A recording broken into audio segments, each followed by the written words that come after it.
Hello friends, welcome back to my channel. आज की इस वीडियो में हम डिस्कस करेंगे अरिथमेटिक एबिलिटी पर बेस्ड कुछ प्रीवियस ईयर क्वेश्चंस जो कि यूजफुल रहेंगे DSSB PRT के लिए। ये उसी सीरीज का पार्ट 3 है। जिन्होंने भी रिमेनिंग पार्ट्स नहीं देखे हैं वो चैनल के प्लेलिस्ट पर जाकर चेक कर सकते हैं। तो वीडियो को स्टार्ट करते हैं।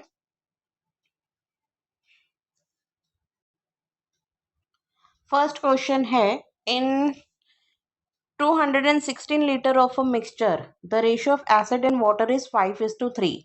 What amount of water should be added in the mixture so that the ratio of acid and water becomes 3:5? So हमारे पास एक मिक्सचर है जिसकी क्वांटिटी हमारे को दे रखी है 216 लीटर की। ओके, और जो रेशियो एसिड और वाटर का दे रखा है वो है 5:3 का। अब इसमें वो पूछ रहा है कि कितना वाटर हमने इसमें ऐड करना है ताकि जो एसिड और वाटर का रेशियो वो 3:5 बन जाए। ना हम यहाँ पे लिख लेते हैं कि जो बिफोर रेशियो है वो तो 5:3 है और जो आफ्टर रेशियो है एसिड और वाटर के बीच का वो है 3:5। अब हम तो इसमें सिर्फ अमाउंट ऑफ वाटर ऐड कर रहे हैं, सिर्फ वाटर ऐड कर रहे हैं, तो एसिड का रेशियो बिफोर और आफ्टर के केस में सेम होना चाहिए था। तो इसको सेम करने के लिए हम 5:3 को मल्टीप्लाई करेंगे 3 के साथ और 3:5 को मल्टीप्लाई करेंगे 5 के साथ। ठीक है। तो जब हम इसको मल्टीप्लाई कर लेंगे ये आ जाएगा 5 3 = 15 और 3 3 = 9। ऐसे जब इस वाले को हम मल्टीप्लाई करेंगे तो ये आ जाएगा 15:25। अब जो हमारा वाटर का रेशियो है वो 9 से लेके 25 बढ़ रहा है, मतलब हमारा जो इंक्रीज हो रहा है रेशियो वो हो रहा है हमारा 16 रेशियो से। तो हमारे को 16 रेशियो की वैल्यू बतानी है।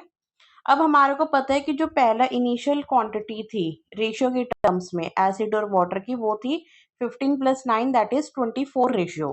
तो 24 रेशियो इक्वल था 216 लीटर के इक्वल। रेशियो के टर्म्स में क्वांटिटी थी 24 रेशियो, लीटर के टर्म्स में क्वांटिटी थी इनिशियल वो थी 216 लीटर। ठीक है। तो 1 रेशियो की वैल्यू कितनी आ जाएगी? 1 रेशियो की वैल्यू कैलकुलेट करने के लिए हम क्या करेंगे, 216 को डिवाइड कर देंगे 24 से, जो कि इक्वल आएगा 9 लीटर के इक्वल। तो amount of water that should be added is 16 ratio that is 16 into 9 which is equals to 144 litre. Next question है, the selling price of two articles R and G is same. The profit earned on article R is 60% and the loss on article G is 20%. If a seller wants to make a profit of 90% on R and the cost price of G is 460, then what will be the new selling price of R? So हमारे पास दे रखा है कि जो दो articles है R और G, उन दोनों का जो सेलिंग प्राइस है वो सेम है। आर पर तो हम 60% का प्रॉफिट अर्न करते हैं और जी आर्टिकल पर हम 20% का लॉस इंक्योर करते हैं। ओके, और जो कॉस्ट प्राइस है आर्टिकल जी का वो भी हमारे को दे रखा है 460 का। तो इससे हम इसका एसपी निकाल सकते हैं। तो एसपी ऑफ जी हमारा निकल जाएगा क्योंकि इसमें 20% का लॉस है, तो 80% ऑफ 460 दैट इज 368। तो एसपी हमारा कैलकुलेट होकर आ गया है 368। अब दोनों का एसपी तो सेम है, क्वेश्चन में बता रखा है कि दोनों आर्टिकल्स का जो सेलिंग प्राइस है वो सेम है। ठीक है।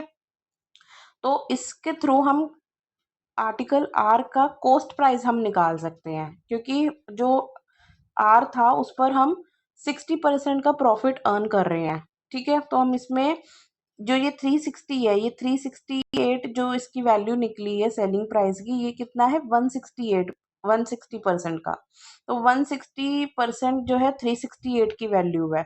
तो 100% की वैल्यू क्या होगी, 230 होगी। यहाँ पे हमने कैलकुलेट कर लिया। अब जब हमारे पास आर का कॉस्ट प्राइस भी कैलकुलेट हो चुका है, अब हमारे को आर पे 90% का प्रॉफिट अर्न करना है। तो हमें बताना है कि हमें उसको कितने एसपी पर सेल करना पड़ेगा, क्या उसका सेलिंग प्राइस होगा। तो 230 तो उसका कॉस्ट प्राइस है और 90% का उसका हमें प्रॉफिट कमाना है। तो एसपी कितना आ जाएगा, 190% of 230 which is equal to 437। Next question is, the sum of digits of the greatest 4-digit number which when divided by 18, 24, 21 and 84 leaves no remainder. तो इस तरह के क्वेश्चंस को करने के लिए हम पहले क्या करेंगे, हम ना 18, 21 और 84 इन तीनों का एलसीएम कैलकुलेट कर लेते हैं। जब हम इसका एलसीएम कैलकुलेट करेंगे तो इसका एलसीएम आ जाएगा 252। ठीक है। अब हमसे पूछा है कि ग्रेटेस्ट 4 डिजिट नंबर बताना है, तो जो ग्रेटेस्ट 4 डिजिट नंबर है वो कितना है? 4 टाइम्स 9। ठीक। तो हम 4 टाइम्स 9 को डिवाइड कर देंगे इसके एलसीएम से, जो कि था 252। जब हमने इसको डिवाइड करा तो हमारा जो रिमाइंडर कैलकुलेट होकर आया वो है 171 का। ठीक है। So the greatest 4 digit number which is completely divisible, वो क्या होगा? हम 4 टाइम्स 9 में से माइनस कर देंगे 171 which is equal to 9828। So the sum of digits will be, हम सभी डिजिट्स को ऐड कर देंगे जो कि आंसर आएगा 27। नेक्स्ट क्वेश्चन है, if 6 men and 8 boys can do a piece of work in 10 days। तो किसी काम को 6 men और 8 boys अगर मिलके करते हैं तो वो 10 days लेते हैं। While 26 men and 48 boys can do the same work in 2 days। और उसी सेम काम को अगर 26 men और 48 boys मिलकर करते हैं तो वो 2 days में कंप्लीट कर लेते हैं। What is the time taken by 15 men and 20 boys? तो इसी काम को अगर 15 men और 20 boys मिलकर करेंगे तो वो कितना टाइम लेंगे? अब इस केस में हम क्या करेंगे, देखो हमारा जो टोटल वर्क होगा वो दोनों केस में वो तो सेम ही होगा। अब वर्क कैलकुलेट करने के लिए हम क्या करेंगे, जितने भी मेन और बॉयज हैं उनको ऐड करके उनके नंबर ऑफ डेज से मल्टीप्लाई कर देंगे। ठीक है। तो पहले केस में क्या था, पहले केस में 6 men और 8 boys थे, दोनों को ऐड करेंगे और इनके नंबर ऑफ डेज से मल्टीप्लाई कर देंगे। सिमिलरली सेकंड केस में 26 men प्लस 48 boys और दोनों के नंबर ऑफ डेज से उसको मल्टीप्लाई कर देंगे। अब यहाँ पे इसको हम कैंसिल आउट करेंगे 2 की टेबल से, 2 5 10 पर ये कैंसिल आउट हो जाएगा। फिर हम इनको मल्टीप्लाई कर देंगे, ये आ जाएगा 30 men प्लस 40 boys और ये सेम रहेगा। ठीक है। अब हम मेन को एक तरफ ले लेते हैं तो हमारा कैलकुलेशन करने के बाद जो मेन आएगा ना, एक मेन इक्वल की एफिशिएंसी जो होगी ना 2 बॉयज के इक्वल होगी। ठीक है। अब हम यहाँ पे क्या करेंगे, हम यहाँ पे जो जहाँ पर मेन लिखा है वहां पे उसको बॉयज की वैल्यू के इक्वल पुट करके बॉयज की जो है टोटल वर्क हम कैलकुलेट करते हैं। और यहाँ से हमारे पास दे रखा है 6 men प्लस 8 boys। ठीक है। तो हम यहाँ पे पहले टोटल वर्क कैलकुलेट कर लेते हैं कि हमारे को टोटल वर्क करना कितना है। तो यहाँ पे जो m लिखा है, m की जगह हम यहाँ पे 2b मेंशन करके यहाँ पे हमारे पास जो टोटल वर्क कैलकुलेट होकर आएगा वो आएगा 200b के इक्वल। ठीक है। और हमारे को कितना निकालना है, क्योंकि हमारे को निकालना है नंबर ऑफ डेज। तो नंबर ऑफ डेज को हम कैलकुलेट कैसे करेंगे, जितना भी total of units of work हमने करना है उसको हम डिवाइड कर देंगे हमारी टोटल एफिशिएंसी से। ठीक है ना।